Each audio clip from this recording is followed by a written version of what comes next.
5 skill penting yang perlu dimiliki mahasiswa untuk jadi top 1% di kampus. Sebelum ke sana, gue mau ceritain dulu background gue ketika kuliah biar teman-teman bisa relate juga dengan apa yang gue maksud skill set yang memang perlu teman-teman milikin. Nah, ketika S1, gue tuh kuliah di Universitas Islam Indonesia, jurusan hubungan internasional. Nah, ketika di sana, gue itu dapat beasiswa full. Jadi dari kuliah tahun pertama sampai lulus itu semuanya gue di cover. Baik itu biaya kayak wisudanya, pokoknya semuanya udah di cover lah, tempat tinggal semuanya udah, tinggal benar-benar belajar aja. Gue juga pernah terpilih menjadi Mawapres atau mahasiswa berprestasi juara 2 itu di tahun 2021, yang mana itu satu kampus yang terpilih memang hanya 3 orang. Di samping itu juga masih Mawapres atau masih mahasiswa berprestasi, tapi ini di tingkat fakultas, dimana gue berhasil juara itu 3 tahun berturut-turut, 2019, 2020, dan 2021. Yang mana nih lucunya, ada di 2 tahun, di 2020 dan 2021, itu gue dapetinnya kayak 3 kategori langsung untuk Mawapresnya. Yang utamanya, terus komunikasi, gue satunya lagi tuh apa gitu lupa. Nanti coba gue cek dulu dan gue tampilin untuk sertifikatnya. Selain itu, gue pernah ke 10 negara gratis selama kuliah. Jadi diundang untuk jadi pembicara di konferensi internasional,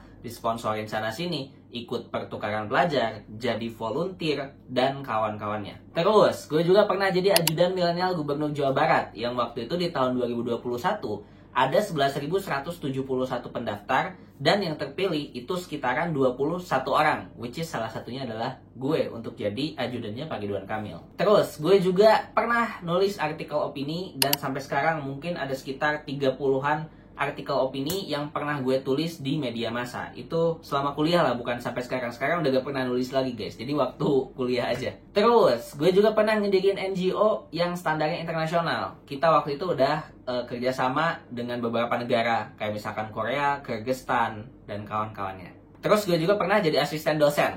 Dosennya itu tapi bukan dosen kampus gue, tapi itu visiting lecturer gitu. Dia dari NUS, dari National University of Singapore. Nah, dari pengalaman-pengalaman dan prestasi-prestasi yang gue punya tadi, setidaknya yang gue rasa adalah ada 5 skill set khusus yang sebenarnya perlu mahasiswa tuh punya. Nggak hanya punya menurut gue, itu tuh wajib. Kalau misalkan lu udah punya ini, at least lu bisa sama kayak gue, atau enggak bahkan lebih dari gue gitu. Yang pertama nih, sifat curiosity. Sifat curiosity ini artinya rasa penasaran. Tumbuhkan rasa penasaran di dalam otak kalian, kenapa orang tuh bisa gini, dan kenapa orang tuh bisa begitu. Pada waktu semester pertama, gue itu orangnya gak mau kuliah di Indonesia. Gue pengen banget kuliah di Turki. Gue pengen banget dapat beasiswa YTB. Nah, tapi pada waktu itu, singkat cerita ya gue ditolak gitu. Akhirnya kan mau gak mau gue harus kuliah di Indonesia aja. Dan syukurnya gue dapat beasiswa. Nah, di tahun pertama gue kuliah, yang gue cari adalah gimana caranya gue masih kuliah di Indonesia, masih kuliah di Jogja, tapi gue bisa ke luar negeri. Akhirnya gue sampling. Ada gak nih orang-orang yang di kampus gue, itu dia berhasil ke luar negeri secara gratis. Dan dari hasil sampling gue, itu ternyata lumayan banyak. Dan ada gitu. Tapi banyaknya tuh gak banyak kayak sekarang ya. Kalau sekarang kan udah banyak program kayak misalkan ISMA, atau program-program lain lah dari pemerintah yang memang mendukung mahasiswanya untuk bisa ke luar negeri gitu. Jadi kayak orang gak perlu mikirin programnya apa. Kalau dulu tuh kita masih nyari-nyari. Kita mesti nyari-nyari sendiri nih gitu, programnya dari mana. Terus kalaupun ada programnya rata-rata berbayar. Jadi kalau misalkan programnya berbayar, nih mau gak mau, kita kan harus nyari dari luar untuk sponsornya. Karena gak mungkin pakai uang sendiri ya, gak mampu juga gitu. Setelah gue sampling nih, ternyata banyak. Ada salah satu komunitas, namanya itu CLI, Central Language Improvement. Gue masuklah ke sana gitu. Gue masuk ke CLI, gue masuk ke sana, ketemu mentor-mentor, ketemu banyak orang yang memang basicnya udah ke luar negeri. Dari sana gue pelajarin semua. Mereka tuh ke luar negeri biasanya tuh gimana gitu. Yang paling gampang tuh apa gitu. Terus yang banyak disponsorin yang kayak gimana. Terus ada satu titik pada waktu itu dimana gue nemu highlight bahwa yang paling gampang adalah konferensi internasional. Karena kita cuma submit abstraknya diterima, kita bikin full paper, habis itu full papernya diterima, kita tinggal nyari sponsor. Nah, mostly, kebanyakan kalau di kampus gue pada waktu itu, kampusnya sendiri itu mau nge-sponsorin kalau misalkan konferensi internasional. Karena basicnya, konferensi internasional itu kita nulis sebuah mini riset lah katakanlah, dan kita jadi pembicaranya di sana. Bukan jadi delegasi-delegasi yang abal-abal, cuman duduk-duduk doang gitu, dengerin orang ngomong, udah balik kayak seminar gitu, enggak. Tapi benar-benar kalau kita jadi presenter di konferensi internasional itu kitanya yang jadi pembicara. Nah ini misalkan contoh klip waktu gue jadi pembicara. Here, the interest of young people to dating culture is really low in Indonesia. And this is realized that by the United Nations that said Indonesia will get the demographic bonus. So you can see that in 2040 there are 1 billion Indonesia internet user. Nah, itu maksud gue sifat curiosity yang perlu kita itu tumbuhin. Biar teman-teman tuh tahu gitu ketika misalkan kuliah tuh apa sih yang perlu gue achieve gitu. Kita bisa self awareness juga. Nah, pada waktu itu kan di tahun pertama, gue pengen mengobati rasa sakit gue. Gue pengen keluar negeri gratis gitu kan, pengen dapat beasiswa. Gak jadi itu kuliah. Gimana caranya nih ketika gue kuliah di kampus ini, gue masih tetap bisa keluar negeri. Apalagi kan lu pada di era yang sekarang lebih enak lagi, program pemerintah banyak gitu, sponsor di mana-mana melayang gitu. Lu tinggal tawarin misalkan bikin konten ke orang misalkan kayak gitu, dia mungkin mau aja ngesponsorin lu dalam bentuk baju kayak, dalam bentuk uang kayak. Itu udah banyak banget sekarang kayak gitu. Di zaman-zaman kita dulu gitu, di zaman-zaman gue kuliah 2018an sampai akhirnya sebelum Covid itu susah banget kalau kayak gitu. Jadi kalau mau nyari sponsor itu ya benefit-benefit yang kita tawarkan ya mungkin bakal jauh gapnya tuh limitnya tuh terlalu tinggi gitu dibandingin yang sekarang. Terus yang kedua itu komunikasi efektif. Nah di komunikasi efektif ini itu sebenarnya berhubungan dengan networking dan juga public speaking. Nah untuk public speaking sendiri ini sebenarnya menurut gue hal esensial. Kalau mahasiswa itu harus bisa public speaking. Nggak harus ngomong di depan kamera kayak gini kalian jago gitu. Nggak harus juga sebenarnya ngomong yang di depan publik kalian jago, nggak harus. Tapi at least ketika teman-teman ngomong sama orang tuh suka gitu. Cara ngomongnya kalian, cara nanyanya kalian, cara kalian itu menyampaikan argumentasi gitu. Karena ya kalau untuk public speaking kayak gini mungkin nggak untuk semua orang. Apalagi ngomong di depan kamera doang juga kayak gini yang nggak ada orangnya. Mungkin masih ada orang yang gelagapan gitu. Sama, gue juga sampai sekarang masih kayak gitu. Bahkan gue udah sering banget bikin konten gitu. Tapi setidaknya kepedean gue emang meningkat karena jam terbangnya tadi. Nah yang kedua nih yang paling penting adalah skill networking. Kalau misalkan tadi gue cerita bahwa gue pernah ngediriin sebuah NGO yang skalanya internasional. Dan dia udah kerja sama Korea, dia udah kerja sama Kyrgyzstan. Itu based on the networking. Tapi pertanyaannya, apakah networking ini tuh hanya sebatas networking? Apakah misalkan orang tuh gampang aja untuk kita jalin relasinya? Nah, pertanyaannya kan di sana. Apakah misalkan ada orang, seorang artis, followersnya banyak, kita datang cukup-cukup ke dia gitu, dan dia mau untuk misalkan nerima kita, dia mau untuk ngobrol sama kita. Come on bro gitu. Kita di sini kan bukan siapa-siapa. Dia ngelayanin banyak fans. Gak mungkin kita menjadi satu-satunya fans dia. Berarti untuk menjadi fans yang beda adalah kita harus punya value yang lebih. Apa value yang lu tawarkan gitu. Makanya ketika waktu gue itu networking sama orang gitu, gue kerja sama orang bisa sampai Korea kayak gitu, bisa Kyrgyzstan gitu, bahkan beberapa di Amerika juga kita waktu itu kerja sama gitu. Nah itu karena kita nawarin value yang memang bagus gitu. Gue sendiri emang bawa value yang memang bagus gitu. Jadi pada waktu itu ketika gue networking sama orang, gue nggak bawa dulu nih NGO gue, enggak. Tapi gue liatin value diri gue nya dulu.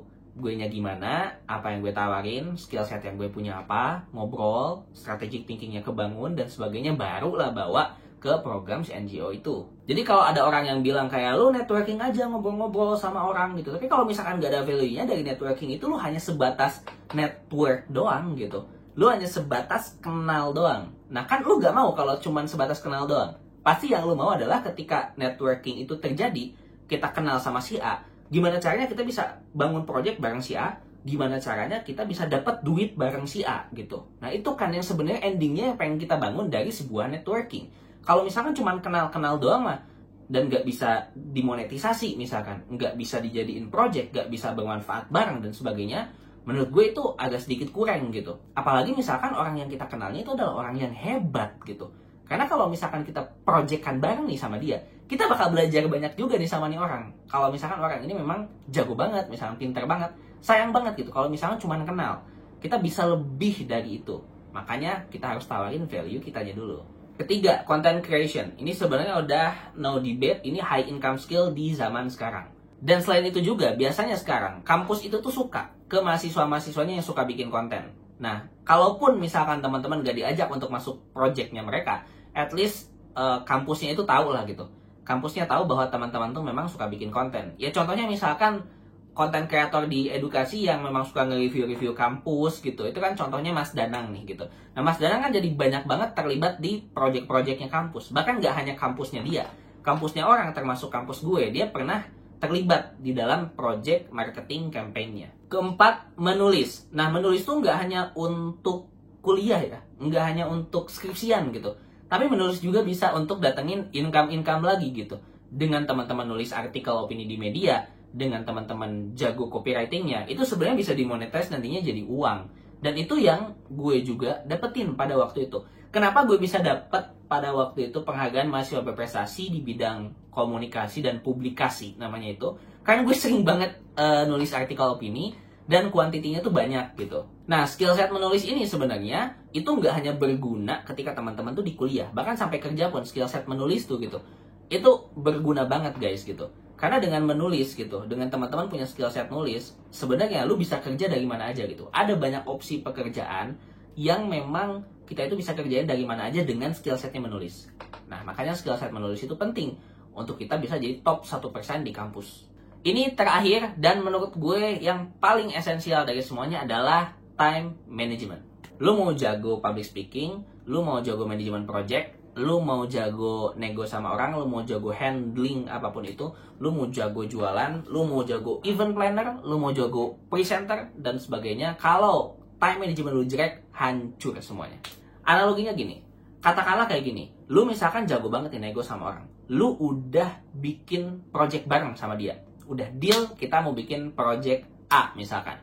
Nah tapi selama lu partneran nih sama nih orang gitu, ketika lu kerja, lu telat terus.